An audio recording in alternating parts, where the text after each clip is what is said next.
আসসালামু আলাইকুম ওয়া রাহমাতুল্লাহি ওয়া বারাকাতুহু। স্মরণকালের সর্বশিষ্য লাইভ টক শো করলেন আজকে আমাদের প্রিয় সাংবাদিক ইলিয়াস হোসেন ভাই। মেজর ডালিমকে নিয়ে লাইভ টক শো করেছেন বাপের বেটা ইলিয়াস হোসেন। ইলিয়াস হোসেন যেই কাজ করেছেন, ইতিহাসের পাতায় অনেক নেতা অনেক ব্যক্তি হারিয়ে যাবে, কিন্তু সাংবাদিক ইলিয়াস হোসেন হারিয়ে যাবে না। কারণ আজকে তিনি ইতিহাস গড়েছেন বিশ্ব দরবারে মেজর ডালিমকে নিয়ে লাইভ টক শো করে।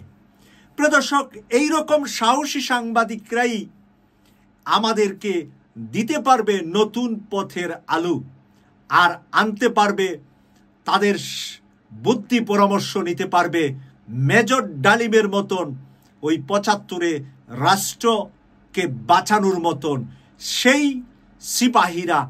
বাংলাদেশকে যদি তারা পরামর্শ দেয়, বাংলাদেশের মানুষের পাশে থাকে, তাহলে বাংলাদেশ আগামীকাল হু হু করে এগিয়ে যাবে। আজকে মেজর ডালিমের সাথে কি কথোপকথন হয়েছে ইলিয়াস হোসেনের লাইভ টক শোতে, আমি সেখান থেকে কিছু কিছু অংশ, গুরুত্বপূর্ণ পয়েন্টগুলা আপনাদের জন্য তুলে নিয়ে এসেছি। অসংখ্য ধন্যবাদ। আমরা ৫০ বছর পরে হলেও অন্তত আপনার কথা শুনতে পেরেছি, এটা আমাদের জন্য অনেক বড় পাওয়া। আজকে আমার চ্যানেলে আমি সবশেষ দেখেছি ৮ লাখ মানুষ একসাথে দেখছিলেন। আমার মনে হয় এই রেকর্ড বাংলাদেশের ইতিহাসে আর কখনোই হবে কিনা জানি না। শুধু ভিডিও দেখা না, বাংলাদেশের মানুষের কাছে আমার অনুরোধ থাকবে, উনি মাঝে একটু কথা বলেছেন যে শেখ মুজিব ওনার স্ত্রীর সাথে গাজী গোলাম মোস্তফা, যিনি কিনা শেখ মুজিবের এই লুটপাটের সহযোগী, ঢাকা জেলা আওয়ামী লীগের সভাপতি ছিলেন এবং রেড ক্রসের প্রেসিডেন্ট বানিয়েছিলেন, একজন খুব সৎ বিচারপতিকে সরিয়ে দিয়ে তাকে বসিয়েছিলেন এই চেয়ারে। তো এই শেখ মুজিবের মুখের কথা এবং কাজের মধ্যে কতটা তফাৎ, সেটা ওনার একটা বক্তব্যে শুনলেন। ওনার স্ত্রীকে তুলে নিয়ে গেলেন, আবার ওনাকে চাকরিচ্যুত করেছিলেন। তো আমরা এই জিনিসগুলো ভুলে যাই। শেখ হাসিনা গত ১৫ বছরে সেই বিডিআর হত্যাকাণ্ড থেকে শুরু করে, আমি কালকে বিডিআর হত্যাকাণ্ডে সেই ফুটেজগুলো দেখছিলাম, হেফাজতের হত্যাকাণ্ড, বিভিন্ন মানুষকে ধরে নিয়ে যে হত্যা করা, মানুষকে ক্যান্টনমেন্টের ভেতরে পাকিস্তান সেনাবাহিনীও তো বাংলাদেশের সেনাবাহিনীর যাদেরকে আটক করেছিল এইভাবে আয়না ঘরের মধ্যে রাখে নাই। তো এগুলো আমরা ভুলে যাই বলে আবার মাঝে মধ্যে এই ধরনের স্বৈরাচার আমাদের ঘাড়ে চেপে বসে। আমার মনে হয় আমাদের এই দাবিটা তুলে আনা উচিত যে আমরা মেজর ডালিম বীর উত্তম তাকে আমরা ফেরত চাই, এবং বাংলাদেশ সরকারের কাছে আমার অনুরোধ থাকবে, বিশেষ করে বিএনপির কাছে আমার অনুরোধ থাকবে যে মেজর ডালিমের কাছে আমি অনেকদিন ধরেই এই অভিযোগটা শুনছিলাম যে মেজর জিয়াউর রহমান সাহেব ওনাদের প্রতি সুবিচার করেন নাই, এবং আজকে বেগম খালেদা জিয়া আছেন, তারেক রহমান আছেন, আপনাদের কাছে অনুরোধ থাকবে ভারতের সাথে মিলেমিশে থাকতে চেয়ে তাদের অনুকম্পা পেয়ে ক্ষমতায় থাকবেন। এই স্বপ্ন যতবার দেখবেন ততবারই ২১শে আগস্টের মতো, ততবারই ১০টা আগস্ট মামলায় যেভাবে আপনাদেরকে ফাঁসানো হয়েছে এভাবেই ফাঁসতেই থাকবেন। তো আপনাদের একটা পক্ষ নিতে হবে। বাংলাদেশের মানুষ এই ভারতকে কতটা ঘৃণা করে এবং পাকিস্তানকে কতটা পছন্দ করে, সেটা আজকের এই মেজর ডালিমকে নিয়ে আমার যে অনুষ্ঠান সেটা প্রমাণ করে দিল। এবং মেজর ডালিমরা সরাসরি তো তারা শেখ মুজিবের হত্যার সাথে জড়িত। উনি সেই হত্যায় জড়িত ছিলেন কিনা না ছিলেন আমি সেই কোশ্চেন করিও না, সেটা কোনোদিন করবো না, কিন্তু সেই পক্ষে উনি কাজ করেছেন এবং শেখ মুজিবের বিপক্ষে উনি ছিলেন এবং শেখ মুজিবের ক্ষমতাচ্যুত করার পক্ষে উনি ছিলেন। সেই আমি মেজর ডালিম বলছি, সেই বক্তব্যের মধ্যে দিয়ে আমরা প্রমাণ পেয়েছি। কিন্তু আজকে এই মেজর ডালিম যদি নাকি সেই কাজটা না করতো, তাহলে বাংলাদেশ কোথায় যেত, কি হতো, সেটা আমার মনে হয় একটু চিন্তা করে তার প্রতি ন্যায় বিচার করা উচিত। এবং সেই সম্মানটা যদি শেষ বয়সে জনাব মেজর ডালিমকে আমরা যতটা ইয়াং ম্যান হিসাবে দেখছি, ওনার বয়স ৮০-র উপরে, আপনার ৮৫ তাই না স্যার? না, ৭৫। যাক, ৭৫ বছর বয়স। তো ৭৫ বছর বয়স অনেক বয়স। আমি তোমাকে ধন্যবাদ জানাচ্ছি। তোমার সাথে কথা বলার পর আমার প্রত্যয় আরো দৃঢ় হয়েছে যে তুমি ভবিষ্যতে আরো অনেক বড় কাজ করতে পারবে সাংবাদিক হিসাবে। আর আমার দেশবাসীর প্রতি এবং বিশেষভাবে তরুণ প্রজন্মের প্রতি আমার শেষ বক্তব্য যে আমাদের অভিজ্ঞতা থেকে যদি তাদের বিপক্ষে এগিয়ে নেওয়ার স্বার্থে তাদের লক্ষ্য অর্জনের লক্ষ্যে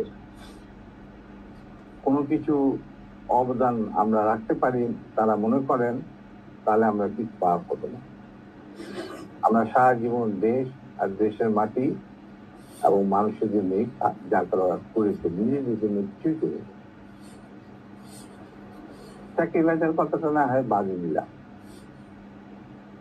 আমি কাউকে, যারা ভুল করেছেন তারা সবাই শিক্ষা গ্রহণ করেছেন আশা করি, এবং তারা যোগ্য প্রাপ্য পেয়েছে। অতএব আমি তাদের কথাও বলতে চাই না। আমাদের কোন রকম তার প্রতি কোনো প্রতিহিংসা মানে মনোভাব নেই। যার মতো কাজ করেছেন আল্লাহ তার বিচার করবেন, এবং বিচার হয়ে গেছে, কিছু বিচার বাকি দিয়ে গেছে, তা আল্লাহ। এবং আমরা যা কিছু করেছি সেটাও আল্লাহরই হুকুমে হয়েছে। এরকম মেজরদারি অন্য কেউ হতে পারছে। এটি আমার শেষ কথা। আমি তোমার কিংবদন্তির অজানা গল্প শুনবে বিশ্ববাসী। পৃথিবীতে এমন সাহসী সূর্য সন্তান শতাব্দীতে খুব একটা জন্মায় না।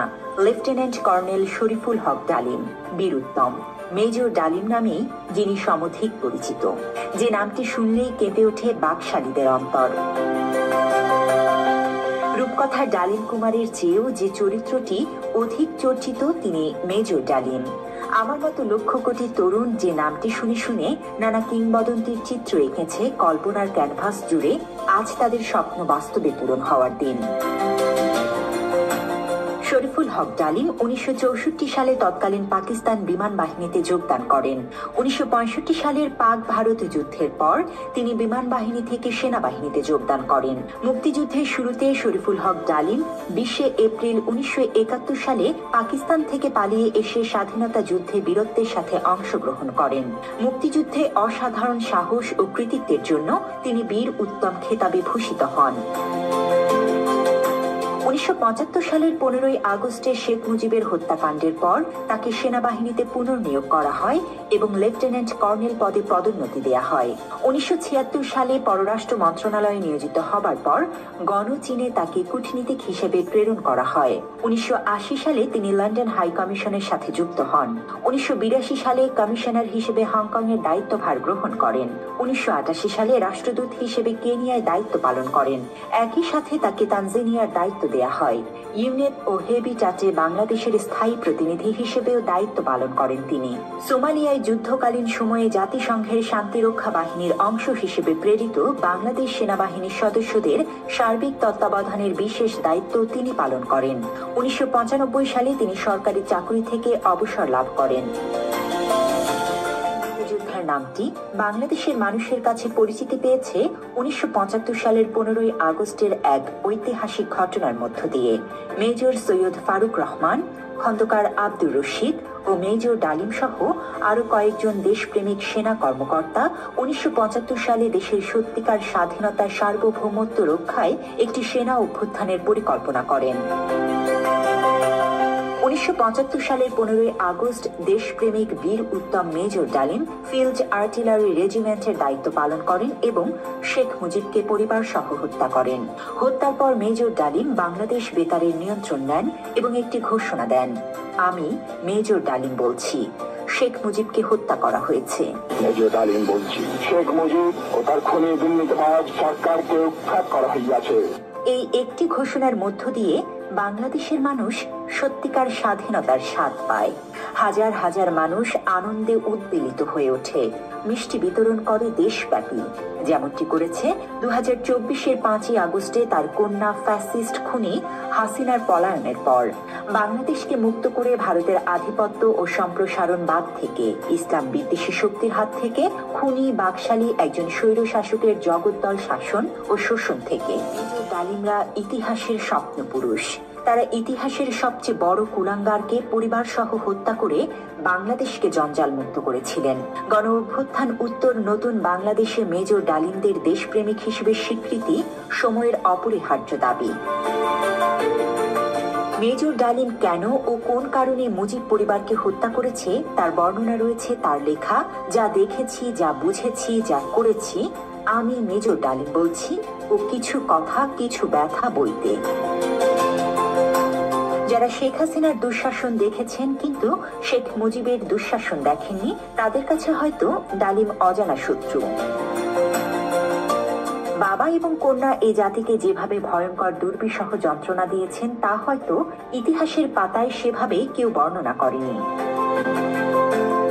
গত 15 বছর মানুষ হাসিনার হাত থেকে বাঁচতে চেয়েছিল, কিন্তু কেউ ডালিম হয়ে উঠতে পারেনি। 75-এ যদি ডালিম ফারুকরা না থাকতো, হয়তো জাতি আজ আরো ভয়ঙ্কর পরিণতি ভোগ করত। গত 15 বছর ধরে বাংলাদেশের 18 কোটি মানুষ একজন ডালিমের অপেক্ষায় ছিল। 24-এ ছাত্র জনতা এক একজন ডালিম হয়ে উঠেছিল বলে আমরা মুক্তি পেয়েছি। বাংলাদেশের সেই সাহসী বীর আজ আমাদের সামনে। আজ সরাসরি তার মুখ থেকেই শুনুন 15 আগস্টের সেই কালজয়ী রাতের ঘটনা ও পূর্বাপর। প্রিয় দর্শক, এতক্ষণ পর্যন্ত বীর মুক্তিযোদ্ধা মেজর ডালিম, যিনি আসলে ছিলেন লেফটেন্যান্ট কর্নেল ডালিম, কিন্তু মেজর ডালিম নামে এতটাই খ্যাত পেয়েছিলেন যে ওনার আর লেফটেন্যান্ট কর্নেল যে ছিলেন সেই কথাটা আজকের আগে আমি নিজেও জানতাম না। প্রিয় দর্শক, এই মানুষটার জীবনে কি ঘটেছিল, কি ঘটিয়েছিলেন, সবকিছু আপনাদের সামনে পরিষ্কার করেছেন। পরিষ্কার তাও করেছেন যে মরহুম প্রেসিডেন্ট জিয়াউর রহমান সাহেব তাদেরকে যে সাহস জুগিয়েছিলেন, ক্ষমতায় আসার পর জিয়াউর রহমান সাহেবও তাদের প্রতি অন্যায় করেছেন বলে আজকে উনি ওনার বক্তব্যে তুলে ধরেছেন। ওনার লম্বা বক্তব্যটা যারা শুনেছেন সেখানে বিস্তারিত শুনতে পেয়েছেন। ইলিয়াস ভাইয়ের পুরা লম্বা ভিডিওটা আপনারা যারা শুনেছেন সেখানে সব বিস্তারিত জেনেছেন। সর্বশেষ আমি যেই কথাটা বলবো, যেই কথাটা আমি এখানে অ্যাড করব, সেটা হলো বেগম খালেদা জিয়া যখন 2001 সালের আবারও রাষ্ট্রীয় ক্ষমতায় আসলেন, তখন কিন্তু মেজর ডালিমের সঙ্গীরা, যাদেরকে আমরা ফাঁসিতে ঝুলতে দেখেছি হাসিনা পরবর্তীতে রাষ্ট্রীয় ক্ষমতায় আবার এসে, তখন কিন্তু বেগম খালেদা জিয়া 2001 থেকে 5 পর্যন্ত এখানে লম্বা 5 বছরের সময় পেয়েছিলেন। যদি বেগম খালেদা জিয়া সাহসিকতার সাথে ওনাদেরকে জামিন দেওয়া হতো, তাহলে ওনারা হয়তোবা বাংলাদেশ থেকে জামিনের মাঝখানে বিভিন্ন দেশে গিয়ে রাষ্ট্রীয় আশ্রয় নিয়ে জীবনটা সুন্দরভাবে অতিবাহিত করতে পারতেন। কিন্তু বিএনপির সেই বেগম খালেদা জিয়ার ইচ্ছা হয়তোবা ছিল আমি মনে করি, কিন্তু বিএনপির মাথা খেয়ে রেখেছিলেন তখনও বামপন্থীরা। ওখানে ছিলেন মান্নান সাহেব, আব্দুল মান্নান সাহেব ছিলেন বিএনপির মহাসচিব এবং বড় মাপের স্থানীয় সরকার মন্ত্রী। অনুরূপভাবে মান্নান সাহেবের পাশে যারা ছিলেন তারাও বাংলাদেশ প্রেমের চাইতে তারা বামপন্থী প্রেম থাকার কারণে ভারতের প্রতি আর শেখ মুজিবের প্রতি তাদের হৃদয়ে একটা প্রেম ছিল। এখনো বিএনপির মাঝে কিছু শীর্ষ নেতার বঙ্গবন্ধু শেখ মুজিবের প্রতি তাদের ভালোবাসা মমতা আছে, কারণ তারা বামপন্থী রাজনীতি করে, বামপন্থীরা যখন বাংলাদেশের রাজনীতিতে সুবিধা করতে পারছিল না, তখন তারা 2 ভাগ হয়ে 1 ভাগ আওয়ামী লীগে ঢুকেছে, আরেক ভাগ বিএনপিতে ঢুকেছে। এটা বামপন্থীদের পরিকল্পনা, মাস্টার মাইন্ড হিসাবে ওরা 2টা ভাগ হয়েছে, যাতে করে এক দল ক্ষমতায় গেলে আরেক দল যাতে তাদেরকে রক্ষা করতে পারে। সে কারণে বাম দল 2টার ভিতরেই শক্ত অবস্থান ছিল এবং আছে। যেই কারণে মেজর ডালিমের সঙ্গী সাথী যাদেরকে ফাঁসি দিল শেখ হাসিনা পরবর্তীতে ক্ষমতায় এসে, শেখ হাসিনা 96-এ ক্ষমতায় এসে তাদেরকে মামলা দিয়ে জেলে ঢুকিয়েছে। সে কিন্তু 2001 পর্যন্ত ফাঁসি দিতে পারে নাই, ফাঁসি দিয়েছে 2008-এ ক্ষমতায় এসে। তাই ওই যে লম্বা সময়টা জেলখানায় তারা ছিলেন, সেই সময়টা বেগম খালেদা জিয়া যদি শক্ত হাতে এই দায়িত্বটা নিয়ে তাদেরকে ছেড়ে দিতেন, তাহলে এটার জন্য কিন্তু বেগম খালেদা জিয়ার কোনো জেল জুলুম কিছু হতো না। কারণ আইনের মাধ্যমে, আইনের সিস্টেমে তাদেরকে শুধু জামিনটা দিলে তাদের কিন্তু জীবন রক্ষা পেত। আমরা সেই ৭৫-এর সেই সৈনিকদেরকে যেভাবে নিজ হাতে হত্যা করলাম, এই জন্য আমি মনে করি আমরা সকলেই তাদের কাছে দায়ী থাকব। কারণ বাংলাদেশকে তারা উদ্ধার করেছিলেন, একটা বাংলাদেশকে যখন একদলীয় শাসন নয়, রাজনীতি নয়, বাংলাদেশকে মানুষকে যখন কোনো এক দেশের কাছে বিক্রি করে দেওয়া হচ্ছিল, বাংলাদেশের মানচিত্র যখন বিলীন হয়ে যাচ্ছিল, বাংলাদেশের মানুষের ইসলামী মূল্যবোধ যেখানে একেবারে মাটির সাথে মিশিয়ে দেওয়া হচ্ছিল, সকল রাজনৈতিক দল মতের মানুষদেরকে যখন মিশিয়ে দেওয়া হচ্ছিল, তখনই কিন্তু ৭৫ ঘটেছিল। এরপরে আবার তার মেয়ের 15.5 বছর পরে 24 সালে একইভাবে একই সিস্টেমে একই মাসে 5ই আগস্ট আরেকটি ঘটনা বাংলার মাটিতে ঘটেছে। আপনারা সবাইকে কৃতজ্ঞতা প্রকাশ করে কেটিভি 24 এর পাশে থাকার আমন্ত্রণ জানিয়ে বিদায় নিলাম। আমি সৈয়দ মাসুক, লন্ডন থেকে। আল্লাহ হাফেজ।